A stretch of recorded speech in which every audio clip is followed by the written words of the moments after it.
Tuhan, luar biasa kalian semua. Hari ini kita dapat kesempatan lagi di minggu yang terakhir bulan yang ke-10. Cepat sekali waktu ini berlalu, bukan? Ini sungguh anugerah Tuhan yang luar biasa kalau kita masih dapat kesempatan. Ayo kita izinkan Tuhan bekerja, Roh Kudus bekerja. Depan sini, lihat, angkat barang, ada yang mau duduk bertiga pas sana. Sini aja buat ayo, ya. Langsung ya, mereka bertiga. Coba noleh kiri kanan yang belum kenal siapa. Gak usah tanya nomor rekening, gak penting. Oke, ya, ini ada anak-anak saya, ada cucu-cucu saya juga di sini. Saudara percaya nggak? Saya tuh sudah dipanggil kongco dengan 5 buyut. Saya sampai heran, kalah dengan saya semua. Sudah punya 5 cicit, saya bukan cucu. Begitu ketika cicit pertama saya lahir itu saya kaget begini. Itu tanggal 5 Juli 2021 yang lalu. Opa, Shalom sudah lahir. Senang toh? Saya sadar. Opa, Shalom sudah lahir. Ya ampun, kongco sudah. Betul-betul kaget, saudara. Maka itu bahagia sekali dapat kesempatan yang luar biasa. Ya, yang di Zoom, Instagram, Facebook, coba nulis operator saya baru yang tahu namanya. Jelas nggak suara saya? Ayo tulis sebelum saya ngomong lebih jauh. Daripada saya ngomong panjang-panjang nggak jelas juga nanti suaranya. Cepat aku nulis, kasihan kan terus melirik dulu. Jelas? Ayo Zoom, Instagram, Facebook, jelas ya? Semuanya ya? Baik, kita siap belajar.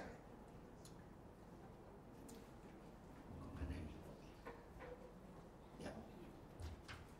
Bapak Gembala memberi tema yang sangat hebat. Injil itu bukan sekedar informasi, tetapi transformasi. Keren gak? Apa namanya? Awas lupa, ulang serentak itu.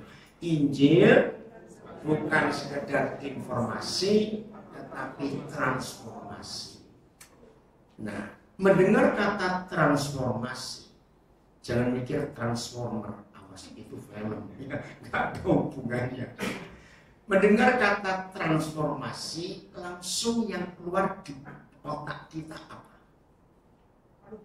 Perubahan. Yang lain cepat. Anak-anak muda, kalian anak-anak gitu semangat. Ayo mendengar kata transformasi. Ini cucu saya dari Tulungagung datang juga. Hebat. Ayo transformasi. Perubahan. Apalagi? Ini nggak jawab apa boleh kabel. Mau ditanya kok diam saja. Ayo apa? Apa? Upgrade. Oh ada itu. Oh bagus. Upgrade. Apalagi? Perubahan, upgrade cepat. Yang di rumah boleh nulis, yang tahu kan bacakan. Upgrade, ya perubahan. Ayo apa? Pak, mikir apa kamu? Tahu saya itu dari belakang. Ayo, cepetan. Si Susan, mikir Susan apa itu? Loh, kaget dipanggil aku ya, diajak ngomong. Perubahan, apalagi cepetan. Apa? Nah dengar, jangan bisik-bisik. Cepetan, saudara, satu lagi. Ayo apa? Transformasi, upgrade, perubahan, betul. Pembaruan. Nah ini, Wakil Gembala Bu Yudisa Senusun. Apa? Cepat jawab. Loh, pembaruan. Iya, syarat semua. Iya, yang betul. Dari ulat menjadi kupu-kupu. Harus melewati apa? Yo, apa nama bos? Ulat ke kupu-kupu. Kepompong. Entong. Enggak tahu kepompong. Entong. Ya. Nah, saudara, dalam hidup ini ada jenis hewan yang sama dengan ulat. Dan dia juga mengalami perubahan, mengalami upgrade, tapi beda. ular. Cuma beda T dengan R. Lihat. Ular ngalami transformasi enggak? Ganti kulit. Melungsuni orang Jawa bilang. Tapi beda dengan ulat. Renungkan. Kalau ulat menjadi kepompong lalu menjadi kupu-kupu, itu perubahannya drastis. Beda total. Ada yang ulang tahun hari ini, anak saya ulang tahun, dirayakannya, ya, masa lilin beli sendiri. Tapi ular yang ganti kulit tetap, nah itu bedanya. Maka itu kalau bilang transformasi, upgrade, perubahan, belum tentu berubah. Betul tidak? Secara jujur, manusia itu lebih mirip model ular atau model ular umumnya.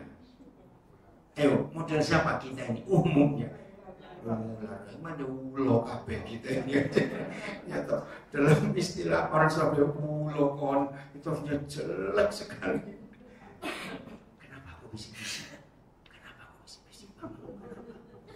Kenapa tanya apa? Oh, iya tanya. Saudara, ngerti nggak? Jadi tidak semua perubahan itu upgrade. Ular itu berubah karena ganti kulit, tapi model karakternya masih sama. Tapi kalau ular luar biasa.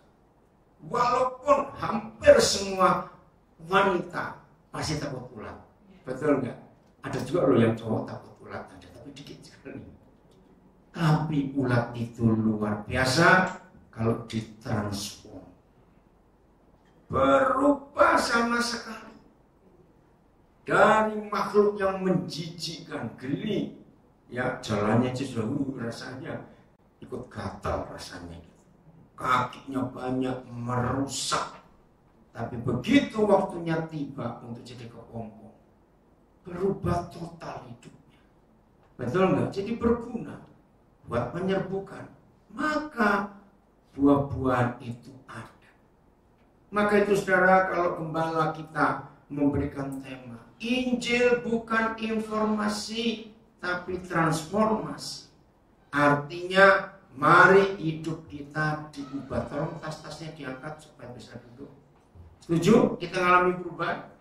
Kita lihat ayat yang terkenal ini, 2 Korintus 5 ayat 17. 2 Korintus 5 ayat yang ke-17. Udah? Multimedia siap? 2 Korintus 5, ada berapa terjemahan enggak di situ? Oke ya, siapkan. Ayo. 2 Korintus 5 ayat 17.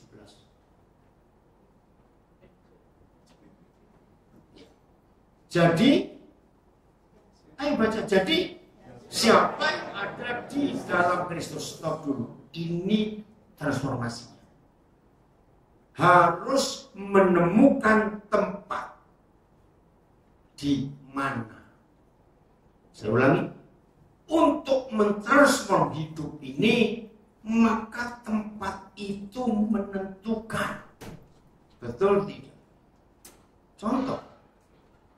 Orang sudah dibaptis, sudah percaya Tuhan Yesus, tapi lingkungannya penjudi dan pemabuk. Mungkin enggak dia kuat baru dibaptis? Tempatnya salah atau betul? Salah, betul gimana?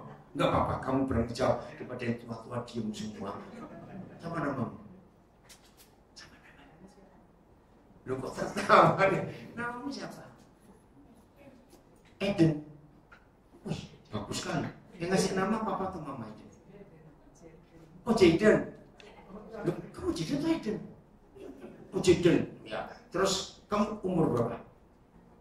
Loh, enggak keliru. Besar. Bukan 11 kan? Jaden kamu hebat.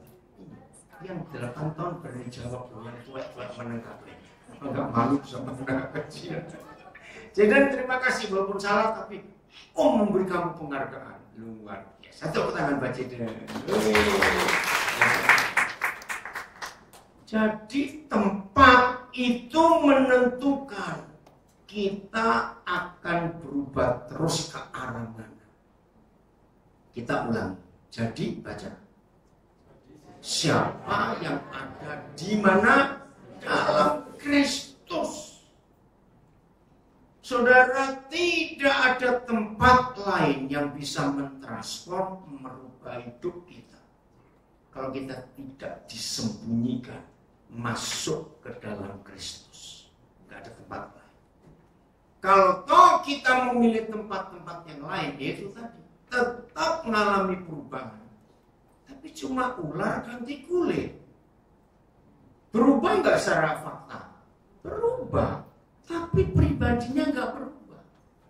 Maka itu mari panjatnya kita mengambil keputusan di dalam Kristus. Ini prinsip yang luar biasa. Kita oke, saya baca dulu lanjutnya. Koma 1, 2, 3. Maka kita adalah ciptaan baru. Titik 2. Karena yang lama sudah berlalu, sesungguhnya yang baru sudah datang. Ada terjemahan lain TSI AYT apa? Yang ada saja. Kita lihat ya. Ini terjemahan baru. Oh, jangan bahasa Inggris, turun pinter kita. Nah, oh bisa kamu baca aja. Yuk, Cuican berani ngomong. Baca aja. Loh, katanya kau masih gak masih kamu hidup. Nanti kita makan bareng ya. Cita-cita mau nggak? Tapi kamu nggak boleh ikut pulang Pak Mama, ikut Om aja. Saya senang kalau ketemu anak kecil gitu ya. Karena Tuhan Yesus ngajar kita suruh belajar dari siapa? Anak kecil supaya masuk surga. Jangan belajar dari pendeta. Ada politiki pendeta. Belajar kepada anak kecil yang tulus. Amin ya. Makasih Jiden. Oke, jadi nggak ada terjemahan lain. Update lah boyo. Ayo awas kamu ke update mulai hari ini. Kau komputermu apa? Oh iya, di Zoom nggak ikut baca maksudnya. Oke, kita lanjut aja. Efesus 1. Semua firman yang disampaikan ditulis oleh Rasul Paulus. Passwordnya, tahu password kata sandinya. Tahu nggak istilah kata sandi?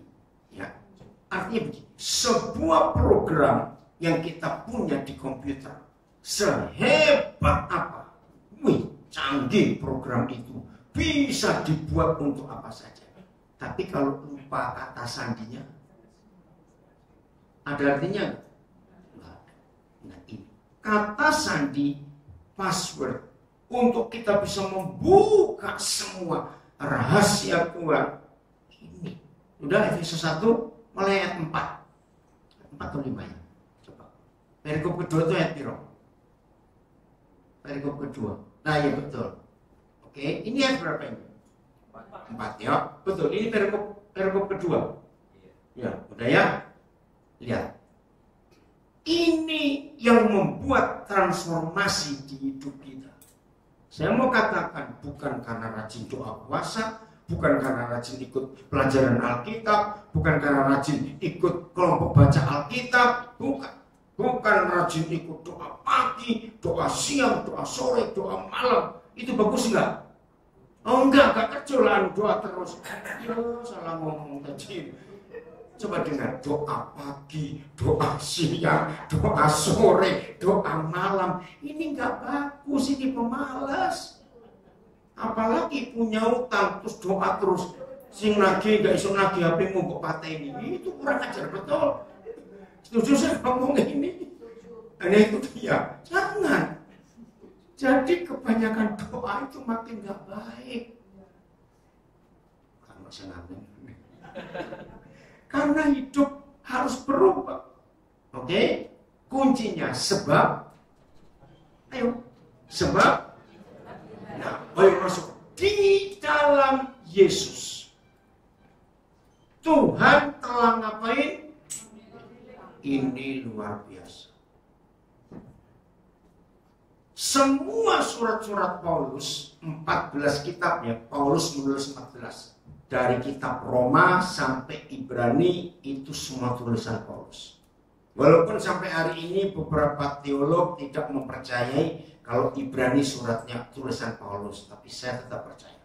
Karena ada tanda-tanda ciri-cirinya Paulus di situ. Kita nggak bahas masalah itu. Nah, dari 14 suratnya Paulus, Perjanjian Baru itu dari Matius sampai 27 sampai Wahyu itu 27 kitab. Dan ini luar biasa. Kalau Paulus menulis 14 dari 27, berarti dia nulis berapa persennya? 51%. Dan yang luar biasa perhatikan, maka itu kalau tema dari gembala kita ini tema hebat. Injil itu bukannya cuma sekedar informasi, tapi itu transformasi. Mari kita tanyakan ke hidup kita. Ini sudah tinggal 2 bulan lagi loh tahun ini, November, Desember. Ayo kita jujur. Sudahkah Tuhan, sudahkah kita menikmati transformasi itu? Maaf ya kalau saya tanya. Misalnya ada di antara saudara, orang Surabaya, sudah tua. Ditanya, tante itu kapan dibaptis? Lupa ya, pokoknya Tugu Pahlawan belum ada. Tugu Pahlawan itu dibangun tahun 61. Insinyurnya namanya Insinyur Lee, dosen sipil ITS. Rumahnya dulu di Legundi. Sebab salah satu anaknya namanya Catur, teman sekolah saya SMP. Jadi saya tahu betul, waktu Insinyur Lee masih hidup, dia tunjukkan terus main ke rumahnya di Legundi. Oh, ini dia yang bangun Tugu Pahlawan itu. Nah, dari dia saya beritahu, sebetulnya Dan itu miring dulu deh, Tugu Pahlawan itu. Oh iya, ditunjukkan itu salah yang ngomong, tapi luar biasa masih tegak. Berarti orang ini sudah Kristen berapa tahun? Itu kan cepat. 63 tahun, tapi tetap ulo terus. Bisa nggak terjadi seperti itu? Bisa, karena dia nggak mau berubah. Maka itu saudara, kekristenan kita tidak ditanyakan. Maaf, tidak diukur sudah berapa tahun jadi Kristen. Kekristenan kita selalu diukur perubahannya. Sebentar, cita di cucunya kemana? Kok nggak ada? Oh keluar. Kenapa sih? Oh di mana? Oh di situ. Ya dengerin ini saudara.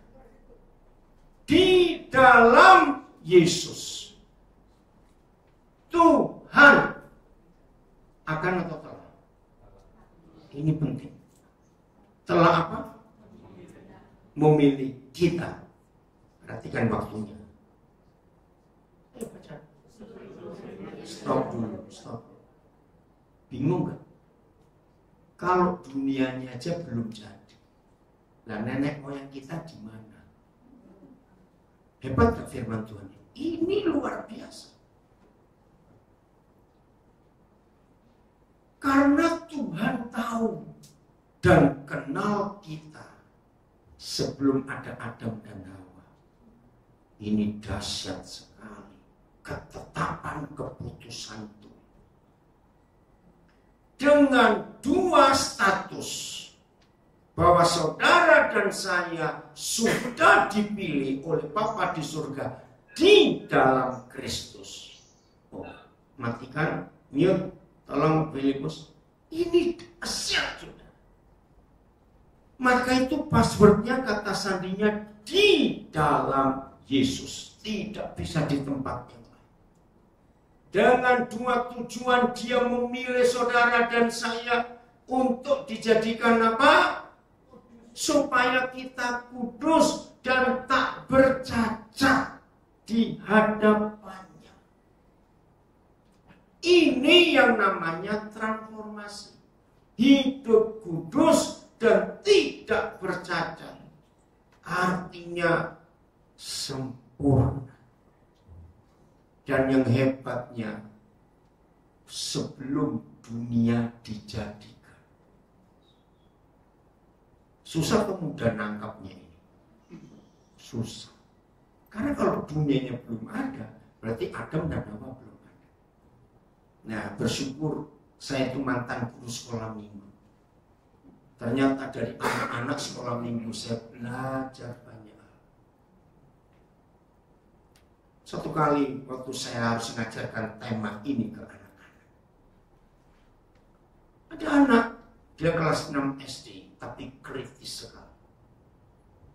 Om, bisa nggak Om tuh menjelaskan dengan gampang supaya kami ini ngerti kayak Cidin gitu. Apa cepat. Nanti ketemu Mama Cidin, Om tanya waktu Mama hamil kamu tuh ngidam apa? Om jadi anak yang hebat gitu. Serius. Anak-anak itu jadi apa dan siapa sangat ditentukan waktu mamanya hamil dia. Coba perhatikan. Menurut saudara, anak-anak itu sifatnya nurun papa mamanya atau tidak? Tidak. Nah, kaget toh? Dengerin. Kalau anak-anak itu nurun sifat papa mamanya, ngomong aja 4 kakak beradik kandung, sama nggak karakternya? Nah, iya. Ternyata karakter itu tidak turun dari papa mama kecuali DNA. Dari Alkitab ini kita belajar. Semua karakter kita itu terbentuk ketika mama hamil kita. Mama yang hamil, disayang suami, disayang mertua. Pasti lahir anak yang rame. Periang. Kenapa? Karena 9 bulan 10 hari itu mama, suasana hati mamanya luar biasa. Hamil adiknya, anak kedua. Maaf saya cerita yang contoh yang sangat frontal, bedanya jauh. Hamil anak kedua dari papa dan mama yang sama dari anak pertama. Ternyata terjadi masalah dalam keluarga, suami selingkuh, mertua menyalahkan terus. Mama itu stres. Maka akan lahir anak, saya percepat ya, yang melankolis, penuh dengan tekanan. Itu hanya Alkitab yang bisa menyebutkan. Maka itu kenapa Alkitab mengajarkan, dan sejak saya mengerti kebenaran ini, kalau saya ketemu ibu hamil yang gak kenal pun, saya akan dekati kalau ada waktu untuk memberitahu, jaga. 3 hari yang lalu saya diskusi dengan satu kelompok, ikut 3 hari lalu, hari Kamis. Itu 3 hari Kamis ya. Saya diundang untuk berbicara di sebuah kampus negeri di Kota Kupang. Dan topiknya adalah generasi tanpa ayah, bagaimana mengatasinya. Nah, tiba-tiba masuk ke sebuah diskusi. Kenapa ada anak cowok tapi gemulai, anak cewek tapi tomboy? Dibahas. Nah, ternyata ada jawabannya di Alkitab. Sayang waktunya ya. Ternyata ibu yang, mama yang hamil, misalnya Tuhan menetapkan anak ini perempuan, tapi keluarga ini mati-matian ingin laki. Nah, dunia kedokteran mempercayai keinginan yang salah itu merubah. Ngeri sekali. Merubah apa itu DNA, merubah apa istilah saya lupa, genetiknya merubah. Jadi anak yang diinginkan kebalikan dengan keinginan Tuhan akan jadi lain. Kaget mereka itu. Nah, walaupun dunia kedokteran mempercayai, tapi sampai hari ini bukti medis belum bisa ditemukan. Itu saya lagi tunggu. Tapi mereka ngaku. Anak itu laki dalam kandungan. Tapi mama, papa maksa pokoknya ingin perempuan. Kasihan. Nah, ini loh saudara, Alkitab itu luar biasa. Jadi mulai hari ini anak-anak yang belum menikah, ya siap ya Den, kamu bentar akan menikah juga. Kalau istri hamil, jangan ingin laki atau perempuan, biar tunggu lahir. Dan saya maksa juga, Walaupun USG-nya bilang begitu. Bisa salah nggak? Ya sudah. Jadi enggak kok USG sampai yang 3 dimensi. Sudahlah, tunggu aja dia lahir. Pasti nggak akan salah. Juga nyiapkannya nama. Jangan. Nyiapkan pakaian. Oh ini cowok mau warna biru semua. Jangan. Tunggu lahir. Korbannya sudah banyak. Jangan nambahin. Jadi dunia kedokteran mengakui firman Tuhan ini. Tapi mereka secara medis belum bisa membuktikan. Kenapa anak-anak yang dilahirkan dengan keinginan yang salah bertentangan dengan kehendak Tuhan bisa merubah. Itu mengerikan sekali. Jadi jangan beritahu semua orang supaya nggak salah. Oke, saya lanjutkan. Saya sampai ngomong itu tadi gimana sekarang? Oh, Ciden, gara-gara kamu ini Ciden. Hamil mamanya ngidam apa? Sampai orang ngidam terkait ya. Maaf. Ya nggak tahu bahasa tahu diam aja. Jadi dalam kandungan itu sangat menentukan 9 bulan 10 hari itu. Jangan sampai salah. Oke, ayat 5. Hitung ya, sebab di dalam dia. Ini kedua. Ada kata di dalam Pak? Apa? Dalam kasih. Nah, saya ulangi lagi supaya nggak lari kemana-mana. Jadi barang siapa yang ada di dalam Kristus, dia itu ciptaan baru. Jadi transformasi di hidup kita oleh kuasa Injil harus terjadi di dalam Yesus. Kalau saya pakai istilah manusia dilahirkan, jadi semua kita harus dikandung di dalam Kristus. Kalau kita dikandung oleh yang salah, kita jadi salah. Dalam kasih, bayangkan kalau hidup kita dibentuk, disimpan, dierami di dalam kasih. Jadi apa kita? Karakter Tuhan nyata di hidup kita. Dalam kasih, Tuhan telah menentukan kita. Yang menentukan kita dari semula oleh Yesus Kristus untuk menjadi anak-anaknya sesuai dengan kerelaan kehendaknya. Ada 2 di dalam. Ayat 6. Ayo, ayat 6. Supaya terpujilah kasih karunia-Nya yang mulia, yang dikaruniakannya kepada kita di dalam Dia yang dikasihnya. Sudah 3 kata. In Christ. In Christ. Ayat 7. Baca. Sebab di dalam Dia. Sudah berapa? 4. Ini dahsyat sekali. Sebab di dalam Dia dan oleh darahnya kita beroleh penebusan. Sebab kalau tidak ada Injil yang memberitahu kita bahwa penebusan bajingan-bajingan ini, kok ada yang namanya kalau jadi mantan bajingan. Setuju? Jangan-jangan ada bajingan jadi siapa yang tahu? Maaf.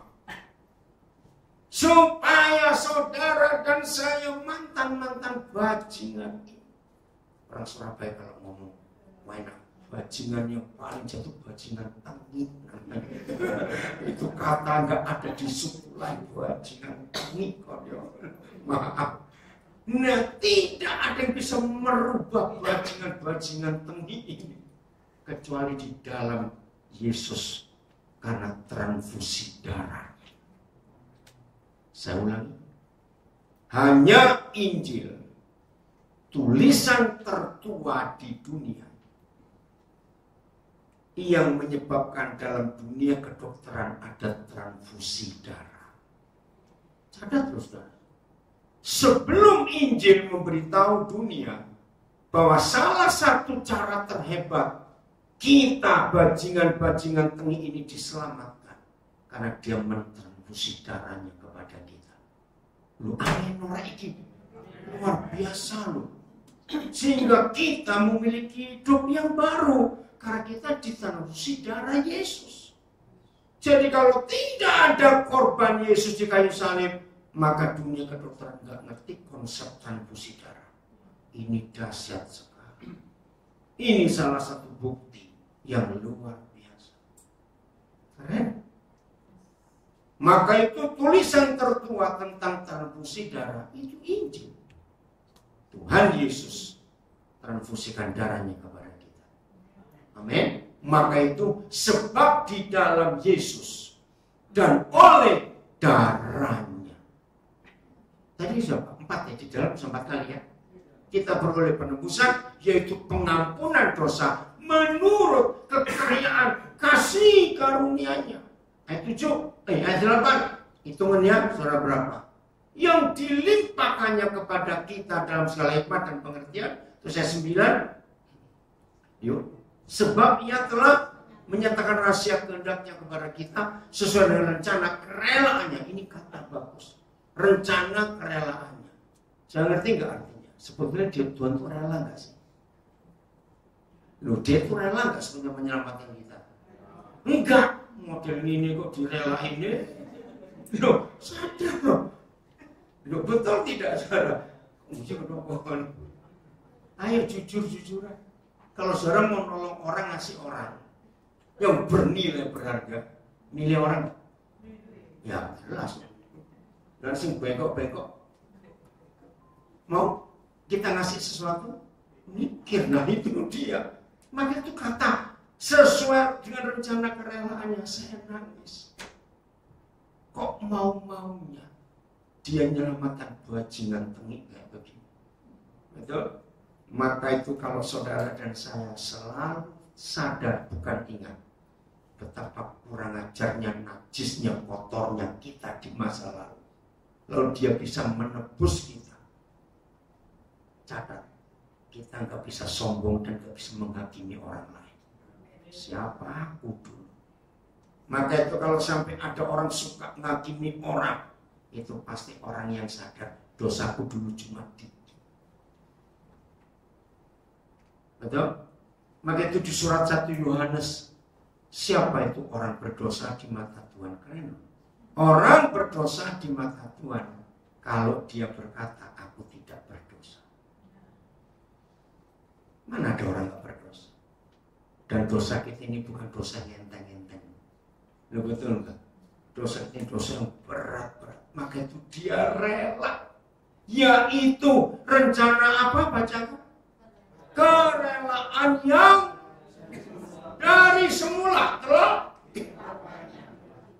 sudah berapa? 5 di dalam Kristus. Tidak ada di tempat. Ayat 9. Oh, ini 9, 10. Kembali. Oh, entah bisa. Udah, pergubnya ganti atau belum? Belum toh. Sebagai persiapan kegenapan waktu untuk mempersatukan di dalam Kristus. Sudah berapa? 6 ya. Sebagai kepala segala sesuatu, baik yang ada di surga maupun yang di bumi. Ini klimaksnya. Setelah dari awal kita mengaku dosa, bertobat, masuk di dalam Kristus, dan itu proses terus berlanjut sampai kita dipersatukan dengan semua orang-orang benar. Ini dahsyat sekali. Nah, kira-kira kalau saudara dan saya sudah menikmati begitu hebatnya hidup di dalam Kristus, kira-kira kita bagaimana dalam hidup?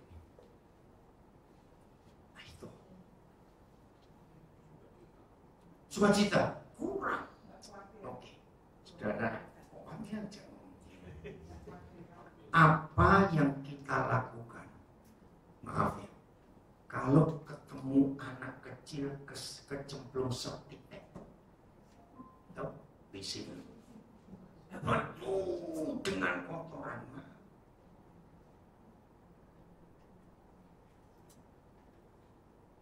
nggak tahu ini anaknya siapa, saya cuma beri ilustrasi.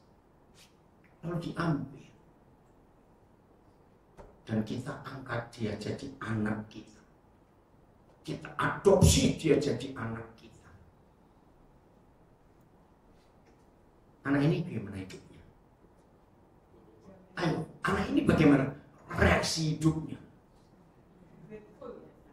Maka itu kalau cuma sukacita atau kurang. Betul. Sudah nggak tahu anaknya siapa, ditemukan di dalam tempat kotoran orang, lalu diadopsi. Udah dapat warisan nggak? Itu yang penting. Nah, itu loh kita, saudara. Arti di dalam Injil itu bukan cuma informasi, tapi transformasi. Coba klik ya di Google, ya, indra tamang. Ada internet di laptop, cari indra tamang. Saya kagum pada anak ini. Dia orang Nepal. Awal tahun 70-an, dia ini karyawan hotel. Hotel satu-satunya di Nepal. Nah, dia pegawai paling rendah. Cuma bersihin meja makan. Nah, hari-hari itu ada kakak beradik membuat film dari Hollywood. Dan buat filmnya zaman itu sangat susah, alat-alat nggak secanggih sekarang. Kira-kira 6 bulan, kakak beradik laki perempuan ini ada nggak? Indra Tamang. Di situ coba cari. Ini orang keren, saya nggak kenal dia. Tapi ketika namanya muncul di koran-koran waktu itu, saya lupa tahun 2000 berapa, saya kagum. Anak yang nggak punya masa depan sama sekali. Nah, selama sekian bulan, 2 tamu hotel di mana Indra Tamang ini bekerja melihat anak ini kok baik sekali, sopan, penuh aturan. Ada yang ketemu? Ya, ada nggak? Di laptop, ya. Nah, ringkas cerita, waktu mereka balik ke Amerika, mereka uruskan surat, dan 2 kakak beradik ini nggak menikah. Akhirnya Indra Tamang dibawa ke Amerika. Ini dia, ya, jadi orang hebat. Dan ketika sampai Amerika, saudara, orang Nepal, jadi kayak Chinese model. Terus mereka kakak beradik melihat dia ini kok senang dengan kamera. Disekolahkan, ya, disekolahkan. Ada beritanya enggak? Ini keren sekali. Udah, dan ternyata orang tua angkatnya ini makin sayang karena anak ini rajin, jujur. Nah, sejak itu dia ikut 2 orang itu main film, syuting film kemana saja. Terus sampai suatu hari mereka berdua meninggal satu persatu. Ternyata 2 orang ini membuat surat wasiat. Setelah mereka meninggal, surat wasiat dibacakan oleh pengadilan, yaitu gempar Amerika. Seluruh kekayaan 2 orang ini jadi warisan tunggalnya. Rumah, istana, perhiasan, semua. Ada beritanya nggak sih? Dikit. Coba. Nah, ngerti nggak ini sekarang? Saya nggak tahu sekarang bagaimana ceritanya karena saya nggak ngikuti lagi. Nah, kira-kira apa bayangan saudara kalau kita ini Indra Tamang diadopsi oleh orang seperti itu? Kira-kira kita bagaimana? Ayo kita kira-kira. Kemana habis ya? Saudara, nggak cukup hanya kata berterima kasih kepada Tuhan, nggak cukup. Ini luar biasa. Bukan apa-apa dan bukan siapa. Oh, sudah ada bukunya ya, itu dia. Apa judulnya? Oh, yang nulis ya, Indra Tamang. My Curious Years with Charles Henry Ford. Oke, nanti cari sendiri. Nah, ketika saya tahu berita ini, saya terus menempatkan diri. betapa saya berharganya diselamatkan oleh Injil Yesus Kristus Tuhan itu. Amin. Betapa berharga. Tapi jujur, jangan tersinggung. Orang yang sudah kaya dari sononya bisa nggak menikmati seperti ini? Jawab. Bisa nggak? Nggak bisa, jadi nggak suka dari dulu. Saudara, ayo kita sadari siapa kita. Di dalam Kristus kita adalah manusia baru, kejadian baru, ciptaan baru. Itulah kuasa Injil. Maka itu jangan kita pernah keluar dari kasih karunia itu. Amin. Jangan kita pernah keluar dari kasih karunia itu. Maaf, seandainya Indra Tamang itu hatinya jahat, ketika orang tua angkat itu masih hidup, ternyata hatinya jahat, bakal nggak dia mengalami kemuliaan dalam arti cerita yang luar biasa? Tidak. Maka itu saudara, jangan kita berbuat jahat kepada Tuhan dan melukai hatinya karena kekurangan ajaran kita. Tetaplah bertekun dalam Injil itu, sebab proses hidup kita masih berjalan terus sampai kepada kemuliaan yang Tuhan berikan. Saya cuma tanya, mikir saja, ada enggak orang-orang enggak tahu berterima kasih? Enggak. Ternyata ada orang enggak tahu berterima kasih karena merasa itu hakku kok. Jahat sekali orang kayak begitu. Aku kan gak minta, misalnya Indra Tamang ini melakukan kejahatan terus diprotes oleh banyak orang, terus bilang, aku kan gak minta. Mereka minta aku untuk pindah ke Amerika. Kira-kira kalau saudara ketemu orang kayak gini tuh enak diapa? Masukkan blender sebenarnya. Ini kurang ajar betul, nggak tahu berterima kasih. Itu hal yang menyebabkan kita tidak bisa lagi menikmati Injil kasih karunia itu ketika kita dengan sengaja keluar dari Kristus. Kita buka ayatnya, Ibrani 12 ayat 15. Dan ternyata ada orang-orang yang kurang ajar betul, sudah diselamatkan, masih berani ngelawan. Jagalah supaya, baca, jangan ada seorang pun menjauhkan diri dari kasih karunia Tuhan. Stop dulu. Apa itu kasih karunia Tuhan? Injil. Betul tidak? Jangan menjauhkan diri dari proses pengampunan yang Tuhan beri kepada kita gratis. Ingat, kita ini mantan bajingan tengik. Setuju? Yang tersinggung berarti suara sombong gitu aja. Jangan kita merasakan jangan kita memberikan kesombongan. Ada orang yang sudah diselamatkan oleh Injil, tapi keluar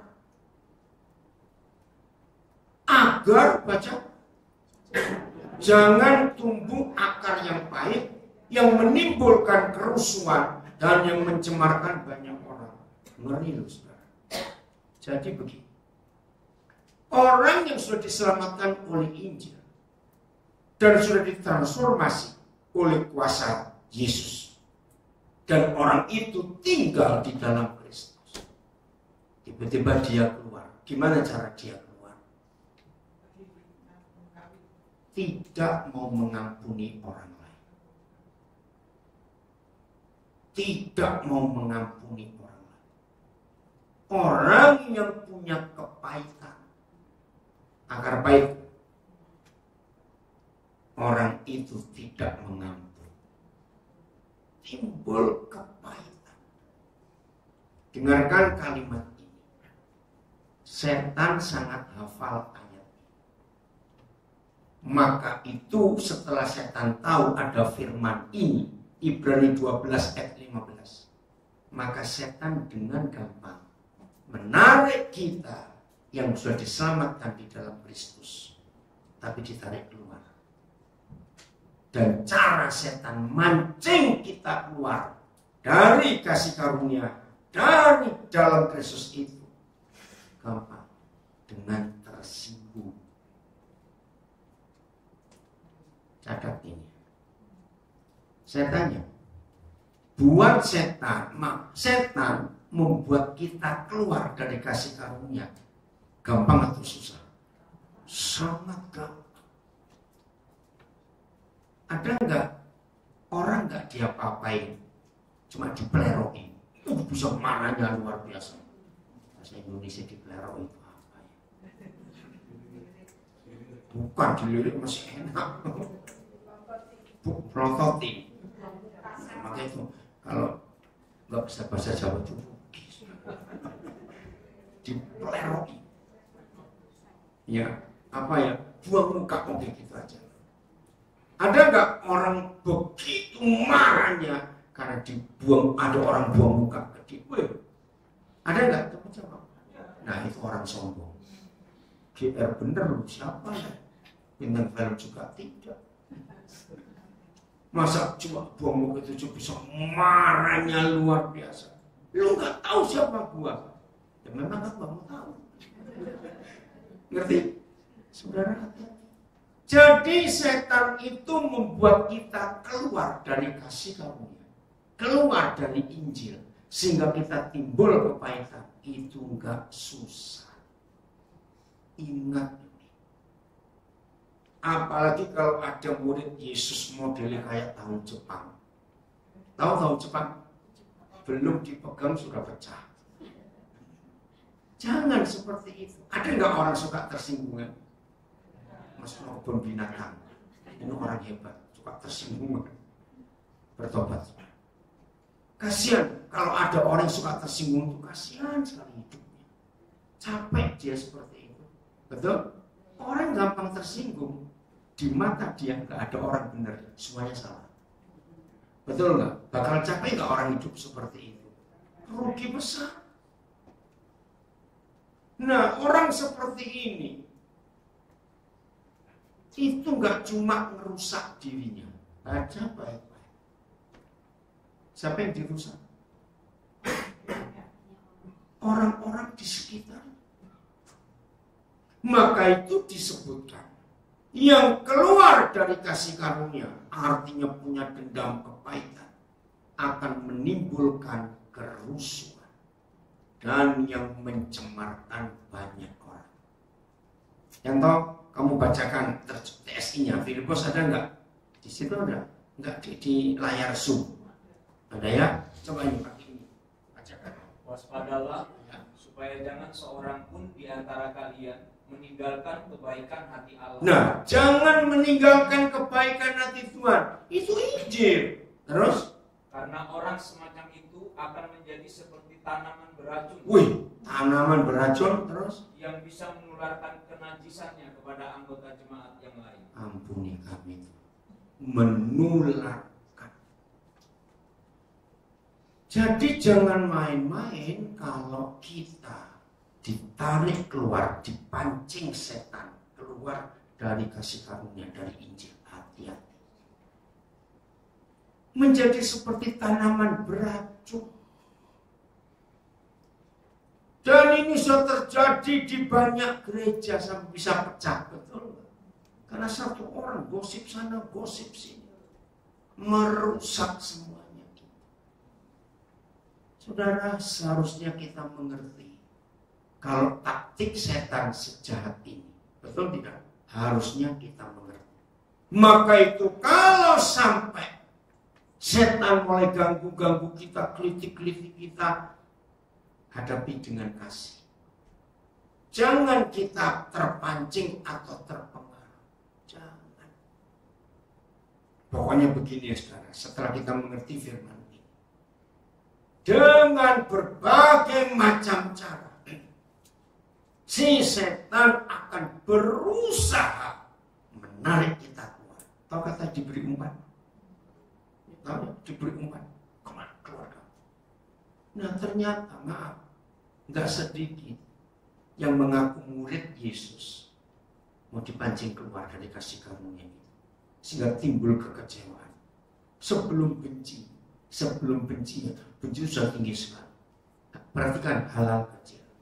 Satu, jengkel. Nah, ini dari mana kamu lama sekali? Dari mana? Pulang? Oh enggak, ya udah dulu tak cari kamu gimana. Ingat, sebelum benci itu sudah besar sekali. Mulai dengan jengkel. Jengkel itu hal besar atau hal kecil sebetulnya? Kecil. Kalau bahasa Surabaya geregetan. Benar ya. Gampang nggak kita geregetan dengan orang lain? Gampang sekali. Bisa suami geregetan sama istrinya, istri geregetan sama suaminya. Bisa kok. Hati-hati. Ini umpan pertama dari si iblis. Dibuat gregetan jengkel. Naik dikit. Nggak suka aku dengan kamu. Nggak suka. Dan mulai itu. Naik lagi. Sebetulnya kita harus menang. Setelah tahu taktik setan menarik kita keluar. Setuju nggak sama ngomong? Harusnya kita tahu langsung. Maka itu, maaf karena bodohnya kita. Kenapa mau dipancing oleh setan? Jadi mulai hari ini, kalau ada hal yang membuat gara-gara, tahu kata gara-gara? Pokoknya kita dipancing untuk tersinggung, untuk marah, untuk apa? Senyum saja. Gak usah doa puasa, kelamaan. Serius. Dalam pengalaman saya, bukan doa puasa yang membuat setan itu pergi, senyum. Coba Anda. Kalau setan ganggu-ganggu kita, terus kita mesem begitu. Setan itu jengkel. Kok nggak mempan hari ini? Lu betul tidak? Maka itu kekuatan senyum itu membuat neraka sepi, saudara. Karena apa? Kita nggak mempan. Tapi jangan iya dulu. Kalau yang kecil-kecil dia ganggu, kita menang. Setan kan kirim pesan. Tiba-tiba nggak ada hujan, nggak ada angin. Ada orang maki-maki. Tetap senyum. Ya. Tuh dia bengok-bengok lagi bilang, ngomong, aku budak. Ngerti nggak? Nah kalau orang dibilang, aku ini tuli. Dia kan getar-getar terus. Dan itu dia. Dia yang minggir. Lalu apa aku ngomong ada ambek wong budak itu. Nah serius. Maka itu senyuman itu lebih kuasa daripada doa puasa. Ketika setan datang mancing kita untuk keluar dari kebaikan Tuhan. Maka itu rugi kalau saudara dikit-dikit tersinggung. Lagi berdiri anak-anak, sebelah kanan ada orang matanya kelilipan, terus matanya gede-gede. Kenapa orang boleh aku? GR sekali, Lu ada gak orang seperti itu? Maka itu, jangan bodoh lah saudara. Setelah hari ini kalau kita tahu betapa kurang ajarnya setan, selalu ingin tarik kita keluar dari kasih karunia. Setuju? Berapa? Saya sering memberi ilustrasi ini. Contohnya yang saudara lagi berdiri di satu tempat nunggu seseorang atau nunggu sesuatu, terus ada orang lewat di depan saudara, terus bilang, anjing kamu. Jangan marah. Loh kok nggak amin? Jawabannya, maaf anjingnya yang mana? Loh betul nggak? Loh betul? Sekarang saya balik. Anjing asli kita katakan begitu. Apa reaksinya? Anjing. Apa reaksinya anjingnya? Nggak ngerti. Ngelirik aja enggak. Nah ini loh gobloknya kita. Yang bukan anjing kok marah. Yang anjing bener aja nggak marah. Memang aku anjing lu mau apa? Lo ngerti gak ilustrasi ini? Berapa banyak kita terpancing untuk keluar dari kasih karunia. Hati-hati. Mobil baru beli diserempet, nggak usah ngamuk. Kasihan bengkelnya nggak semangat nih, nggak mau dandan, nggak amen, lo betul nggak? Jadi nggak apa-apa, ya sudah waktunya tuh ya mau gimana lagi. Maka itu kalau saudara suka marah-marah, kalau barangmu rusak bertobat. Tidak ada yang kekal di dunia ini. Betul? Nggak apa-apa. Lo ngerti tuh nggak jajak ngomong? Saudara marah pada penjual peti mati? Saudara marah pada penjual peti mati? Padahal nggak baik loh orang ini, ngarepin apa? Ya sudah. Betul. Saudara marah pada yang punya apotek? Padahal dia ngarepin orang sakit. Lu ya tuh tidak jangan ngomong kok. Maka itu setan buat apa saja senyum. Cuma satu yang amin. Saya ulang, setan buat apa saja senyum. Nanti dia akan kejut-kejut. Karena kamu kejutan, kok kamu nggak kena? Itu kemenangan yang luar biasa. Coba senyum kiri kanan dulu. Ayo, sudah jelek, nggak mau senyum. Jelek, kau nggak, maaf.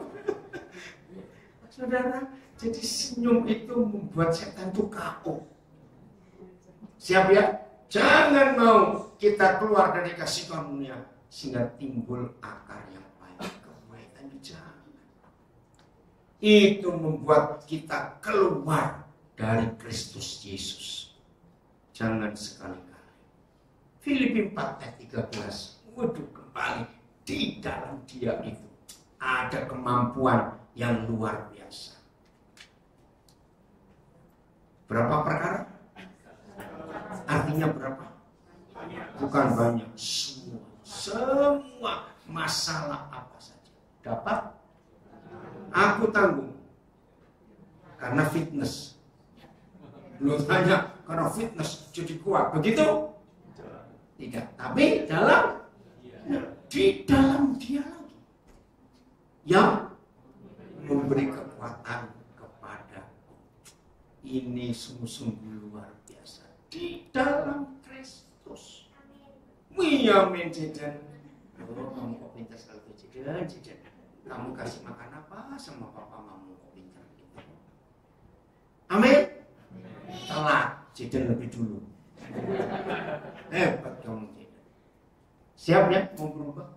Jadi di dalam Kristus, saudara, kita itu bisa menghadapi apa saja. Maka itu senyum kepada setan itu membuat mereka kejat-kejat. Nah, bahasa Indonesia kejat-kejat apa ya? Lain, kejat-kejat itu masih lebih enteng daripada kejat-kejat. Pokoknya ngerti. Jadi bukan baca Alkitab setan diusir, tidak. Setelah kita baca firman ini, ada orang nggak kuat hidup? Loh, ditanya kok. Setelah kita baca Filipi 4:13, ada orang berkata nggak kuat. Aku nggak kuat. Loh, ada tidak? Ada.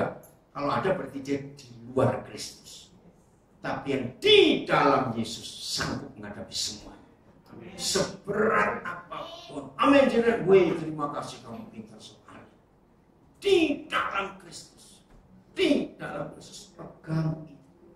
Maka kita akan mengalami kekuatan yang luar biasa. Saudara-saudara, pokoknya tidak ada lain lebih indah selain hidup di dalam Kristus. Pasti kita diberi kemampuan yang hebat sekali. Yakin? Berani menghadapi hidup? Berani menghadapi badai? Berani menghadapi orang-orang yang menjengkelkan? Mencekno? Sungguh dites habis ini. Jangan yo. Enggak apa-apa. Orang-orang itu baik untuk kita. Loh. Jadi kalau ada orang yang menjengkelkan, membencengno, sering-sering ketemu aja makan, kita yang bayar. Amin. Karena orang-orang itu menolong kita untuk cepat sempurna dalam proses di dalam Kristus. itu ada segala-galanya. Jangan mau dipancing keluar. Betul? Tuhan memberkati kita semua. Mau berkumpul buat ini semua. Katakan aku kuat di dalam Kristus. Saya ngomong semuanya. Aku kuat karena di dalam Kristus. Woi, jadi sini kamu sini ngomong supaya dilihat om tadi. Sini cepat. Cepat pakai sandal. Cepat. Tirukan kamu naik ke sini. Ya, ayo, diri kamu tirukan jadi. Gimana? 1, 2, 3. Aku kuat di dalam Kristus. Ya, ulang. 1, 2, 3. Aku kuat di dalam Kristus. Wih, saya tua malu sama anak. Tuhan memberkati kita semuanya. Pak Gembala, silakan.